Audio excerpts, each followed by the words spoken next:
भाई स्पेन की बात हो जाए, कुछ स्पेन का किस्सा, स्पेन गए हो आप घूमने? स्पेन का किस्सा, स्पेन में मैं गया था भाई बार्सिलोना में एक कोई फेस्टिवल था, वो फेस्टिवल मैंने अटेंड करा था, रात का टाइम था, पूरी सड़कों पे लोग नाच रहे थे, डांस कर रहे थे, घूम रहे थे वहाँ पे। मेरे को तो लाइनें लगी हुई थी दुकानों में, सुपरमार्केट में दारू बियर लेने के लिए, पर वो सुपरमार्केट में जो आदमी था वो पाकिस्तान का था, तो उसने आगे से आगे हमें बियर दे दी थी। यही सब किस्सा था स्पेन में। मैं इतना कोई वैसा बहुत बड़ा जो स्टैंड आउट करा वो शायद मैं नहीं सोच पा रहा। वहाँ पे कैसी है लड़कियाँ? वहाँ पे भी स्पेन की लड़की अपने जैसी है देखने में, तो हर लड़की जैसे अपने लिए है, हर देश का होता है भी मुझे वैसी लड़की पसंद है और मुझे वैसे लड़के पसंद है।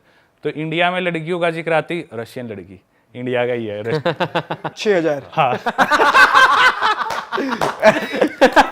6,000 में नकली वाली, 16,000 में असली वाली। तो भाई उसी तरह स्पेन वालों का क्या है कि स्पेन की लड़की अपनी जैसी है, पर उनके जो लड़की है वो ऑलरेडी थोड़ी सी ना टैंड है, अपनी जैसी स्किन है, तो उनको ज़्यादा पसंद आते हैं डेनिश लड़के, जर्मन लड़के, डच लड़के, नीदरलैंड्स के।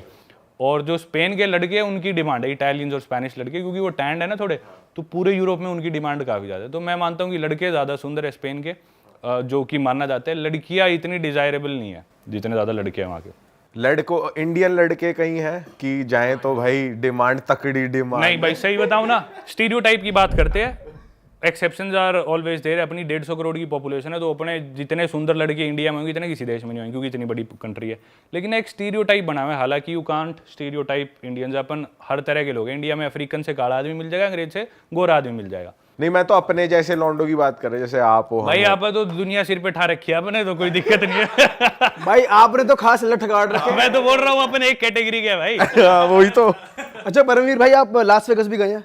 लास वेगस नहीं गया अरे यार ये क्या हो गया यार? भाई मैं कैलिफोर्निया ही था, पिछले 20 दिन पहले कैलिफोर्निया ही था, और प्लान भी था लास वेगस, पर मैं गया ही। मैं सोचा चलो अगली बार जाऊंगा। यार जा रखे हो और आप उस कहावत पे बिलीव करते हो, whatever happens in Vegas stage in Vegas.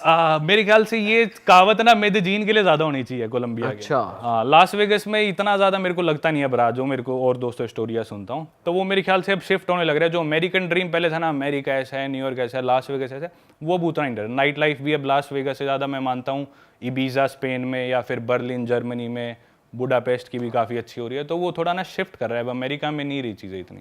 Budapest की नाइट लाइफ काफी बढ़िया है, मैंने भी ये सुना है कि ये जो प्राग और हाँ, मैं गया हूँ बुडापेस्ट भी गया हूँ। बुडापेस्ट में क्या था, रात को वहाँ पे ना हमाम्स होते हैं बड़े बड़े, वो पूल होंगे, पूल से में लेट के पार्टी चलेगी, बड़े बड़े हजारों लोग आए, उसमें पार्टी चल रही है। हमाम वाली पार्टी में नहीं गया, लेकिन मैं था एक ना पुरानी बिल्डिंग थी, कोई बाहर से बिल्डिंग देख लेना, उसमें आपको भी इसमें चमगादड़ रहते होंगे, ऐसी घटिया बिल्डिंग टूटी पड़ी है एकदम से। और उस बिल्डिंग के अंदर घुस के भाई मैं बता नहीं सकता, ऐसा माहौल था, मुझे लग रहा था किसी और प्लैनेट पे आ गया। कम से कम उसके अंदर 100 कमरे होंगे, हर कमरे में अलग टाइप का म्यूजिक, अलग टाइप की बियर, अलग टाइप के बेवरेजेस, अलग टाइप के अल्कोहल, अलग टाइप के लोगों के माइंडसेट। हर कमरे में अलग पार्टी चल रही है, कॉमन हॉल अलग है, लोग मेकआउट वगैरह कर रहे हैं भाई वो। और बाहर से कोई इसे देख ले, कोई कह दे कि अबैंडन्ड कोई हवेली पड़ी होगी, अंदर इसके चमगादड़ होंगे, ऐसा है भाई। ये तो अच्छा लग रहा है, सुन के मन कर गया जाने का। हाँ, सही में भाई। अच्छा है, बुडापेस्ट थोड़ा सस्ता भी है, ईस्टर्न पार्ट हो गया ना, तो अभी उतने प्राइसेस नहीं। 3 रुपए है ना, मतलब यहाँ का 1 रुपया, वहाँ का 3 है। बुडापेस्ट, हाँ शायद ऐसे ही होगा, मेरे यार याद नहीं रहते कन्वर्जन। एक तो बहुत, हर देश में नई करेंसी कन्वर्जन। भाई करेंसी की बात हो रही है, थोड़ा खर्चे के बारे में बताओ, आप कैसे सर्वाइव करते हो? और आप जो एडसेंस या ब्रांड से बना रहे हो पाता है? भाई मैं जितना भी खर्चा, भी मैंने 71 देश घूमे होंगे, इन पे मेरा खर्चा भी इतना ही लाख आ गया होगा, 71 लाख। सब कुछ ये यूट्यूब से ही कमाया और यूट्यूब से ही ट्रैवलिंग पे लगाया सारा, और इसी में मैंने सेव भी करा है, काफ़ी मैंने सेव करा, जो मैं इन्वेस्ट करने लग रहा हूँ इधर उधर, प्रॉपर्टी लेने की सोच रहा हूँ बहुत। तो जो भी है मैंने सब यूट्यूब से कमाया, और इसी चीज़ के ऊपर मैंने कोर्स भी लॉन्च करा कि भी how can you get paid to travel the world, कि भी क्या होता है ट्रैवलिंग में, ट्रैवल यूट्यूबर कैसे बना जाए, या फिर बिना ट्रैवल यूट्यूबर या ब्लॉगर बने कैसे पैसे कमाए जाए, क्या प्लेटफॉर्म रिवेन्यू होता है, यूट्यूब कितना देता है, कितने व्यूज़ पे, क्या ब्रांड डील होती है, ब्रांड्स कितना देती है, एफिलिएट मार्केटिंग। फिर नॉन ब्लॉगिंग तरीका जो काफ़ी यूरोपियंस करते हैं, वो ना फ्रीलांसिंग करके दुनिया घूमते हैं और उसी से पैसे कमाते हैं। जो ब्लॉगर नहीं होते, वो कोई लैंग्वेज टीचर है, कोई अपना कोई योग सिखा रहे होगा कोई, वो सारी चीज़ें मैंने भाई उस कोर्स में कवर करी है। 1000 रुपये कोर्स, हालांकि अब 1500 का हो गया, पर ये पॉडकास्ट आएगा मैं दोबारा 1000 का कर दूंगा। मेरी वेबसाइट पे आप जाके 1.25 घंटे का रिकॉर्डेड कोर्स है, वो देखो, आपके मन में सारे डाउट्स क्लियर हो जाएं कि भी कैसे दुनिया घूम के पैसे कमाए तो जाए। हमें भी देखना पड़ेगा यार। भाई मैं अपनी जनता से बोल दूं, भाई लिंक मिल जाएगा आपको भाई के कोर्स का डिस्क्रिप्शन में, और भाई के कोर्स के जस्ट नीचे हमारे कोर्स का लिंक है। ठीक है भाई, passengerparamveer.com, passengerparamveer.com। और हर वीकेंड या महीने में 2 बार मैं लाइव सेशंस भी करता हूँ, जिन लोगों को डाउट्स रह गए तो उनके मैं जूम मीटिंग पे वो भी करता हूँ। भाई ये तो बहुत तगड़ा कोर्स होने वाला है यार। कौन नहीं चाहेगा कि ट्रैवल भी करे और पैसे भी मिले उसके। भाई मैंने जितने भी मेरा माइंडसेट, जितने भी मैंने एक्सपीरियंसेस लिए ना, सबका एक निचोड़ निकाल के उसमें डाल दिया वैसे। अच्छा भाई एक बात बताओ, आप कंट्री में ट्रैवल करो तो मैक्सिमम कितने दिन तक वहाँ रहते हो? सबसे लंबा कौन सी कंट्री में रहे हो? और साथ साथ ये बताओ, आपने कभी वहाँ पे कोई पार्ट टाइम जॉब या कुछ किया, वो एक्सपीरियंस लिया कभी? दोनों बताता हूँ। सब कंट्री में कितने टाइम में रहता हूँ, रहना चाहिए एक ड्यूरेशन है 2 हफ्ते की, जो आप हर कंट्री में रह के उस कंट्री को अच्छे से जान सकते हो। गिवन दैट वो कंट्री कोई बहुत बड़ी कंट्री लाइक रशिया या फिर बहुत डाइवर्स कंट्री लाइक इंडिया नहीं है। अमेरिका, रशिया, इंडिया, चाइना, ये बड़ी कंट्रीज है, इनके लिए 2 हफ्ते इनफ नहीं है। कुछ कंट्रीज बहुत ही छोटी है, मोनाको हुआ, वेटिकन सिटी हुआ, इनके लिए 2 हफ्ते बहुत ज़्यादा है। इनके लिए तो 2 दिन भी ज्यादा हो गए थे आपके लिए। भाई ने पूरी कंट्री नाप दी आधे घंटे में चलते चलते। एक और कंट्री थी नाउरू, थोड़े दिन पहले मैंने वो पैदल करके पूरी पार करी। तो एवरेज साइज की बीच की जो कंट्री है 2 हफ्ते में आप पूरी तरह से जान लेते हो। मैं यही मेरा टारगेट रहता है। छोटी कंट्री है तो बिल्कुल ही छोटी है तो 2 दिन या फिर 5-6 दिन, एवरेज साइज 2 हफ्ता। बड़ी कंट्री है जैसे कि टर्की, मेरे को काफ़ी पसंद है, सबसे ज़्यादा मैं उधर रहा हूँ। मैं उधर 5 बार गया हूँ और टोटल मैंने 6 महीने टर्की में स्पेंड करे होंगे। यूएस में भी शायद इससे ज़्यादा इतने करे हो, मैक्सिको में 3 महीने करे हो।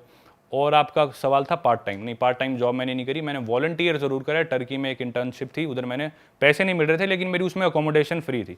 ये भी मैंने कोर्स में करा है, कैसे मतलब इंटर्नशिप पाए, वॉलंटियर प्रोग्राम्स और ये सब। ये बहुत तगड़ी चीज़ है यार, ये बहुत सही चीज़ आपने बताई, ये करना चाहिए ट्रैवलर को अगर जा हाँ रहे हाँ हो हाँ, तो। काफ़ी ऐसे प्लेटफॉर्म्स है भाई ऑनलाइन, आप उन वेबसाइट्स पे जाओ, अच्छे से मैंने कोर्स में डिस्कस करा है।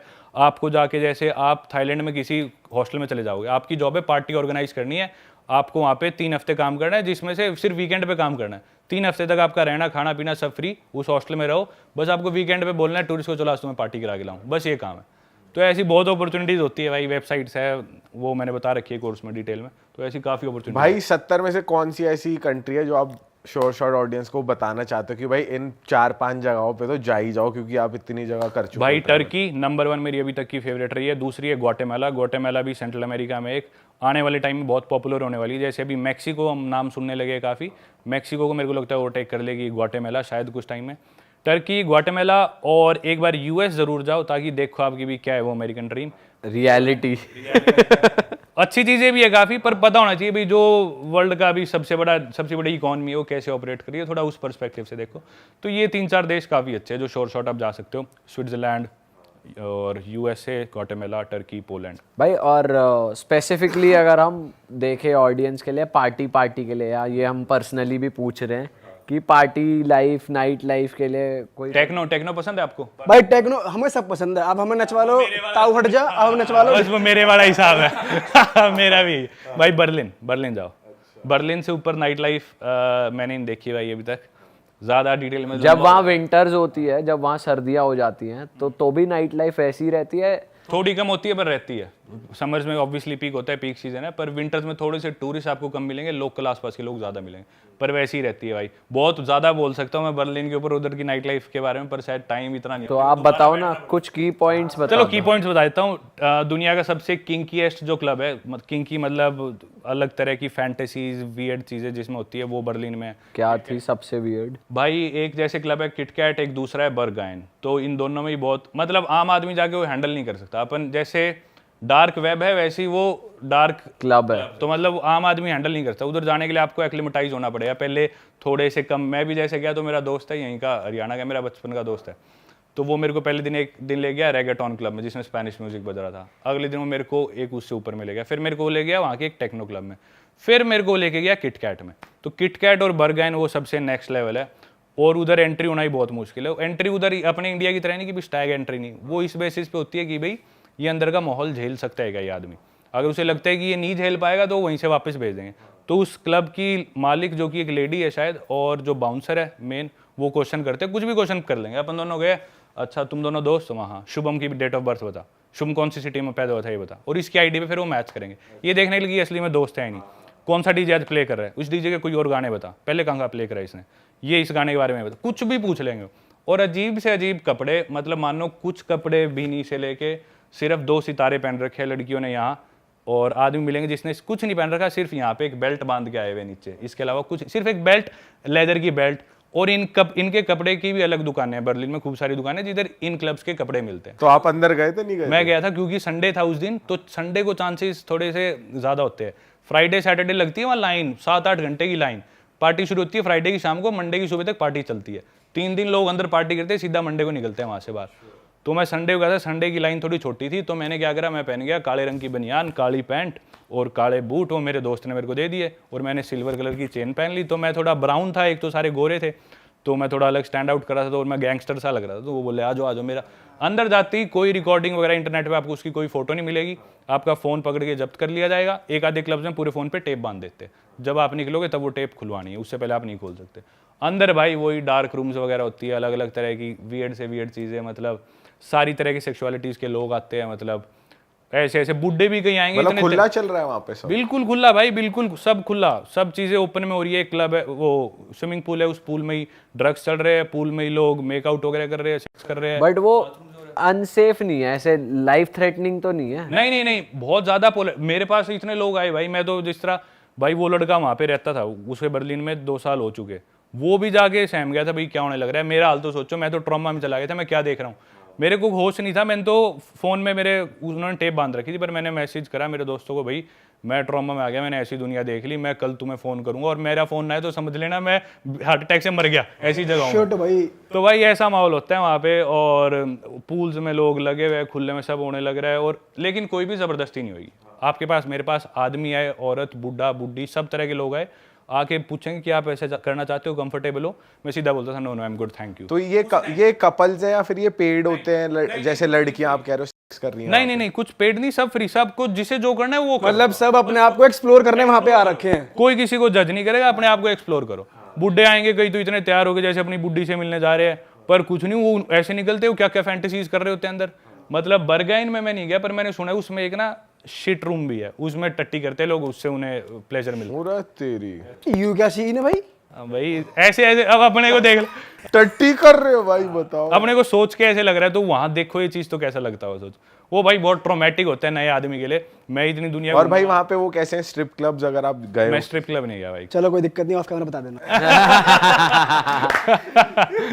चलो भाई इस पॉडकास्ट को ना खत्म करने से पहले एक चीज, भाई बहुत सारी बातें हैं वैसे हमारे भाई पास। एक पार्ट 2 तो बनता है, ऑडियंस प्लीज कमेंट करो यार आप, क्योंकि भाई इससे पहले नेक्स्ट ट्रिप पे निकले, फटाफट कमेंट कर दो अगर आपको पार्ट 2 चाहिए, तो भाई मजा आ जाएगा। भाई इससे पहले हम पॉडकास्ट खत्म करना, एक चीज और बता दो, जो अपकमिंग ट्रैवल ब्लॉगर्स है ना, उनको आप क्या टिप्स दोगे, प्रो टिप्स फटाफट से बता दो। भाई प्रो टिप्स ये है कि भी स्टैंड आउट करो, जो सारी जनता कर रही है वो ना करो, थोड़े से उनसे आइडियाज लो और उसमें अपना एलिमेंट ऐड करो, थोड़ा स्टैंड आउट करो, चीजें डिफरेंट बनाओ। ऐसी जगह जाओ जो थोड़ी कम एक्सप्लोर्ड हो, या ऐसी जगह जा रहे हो जो बहुत एक्सप्लोर्ड है जैसे कि थाईलैंड, दुबई, तो उसमें अपना फैक्टर ऐड करो, कोई नई चीजें दिखाओ। अरे वाह, आपने ये वीडियो यहाँ तक देख ली भाई, तुमने हमारी मेहनत सफल कर दिया, तुम ही लोग हो असली रियल हिट। और अगर आपको बहुत मजा आ रहा है ऐसी क्लिप्स में, ऐसी वीडियोस में, तो फटाफट जाइए प्लेलिस्ट पे बिंज वॉच कीजिए और सारी वीडियोस देख डालो और मौज काटो। दैट इज इट, हम मिलेंगे नए पॉडकास्ट में, नए क्लिप में। Till then bye bye, see you, take care, do subscribe, best of real talk online. Okay bye bye.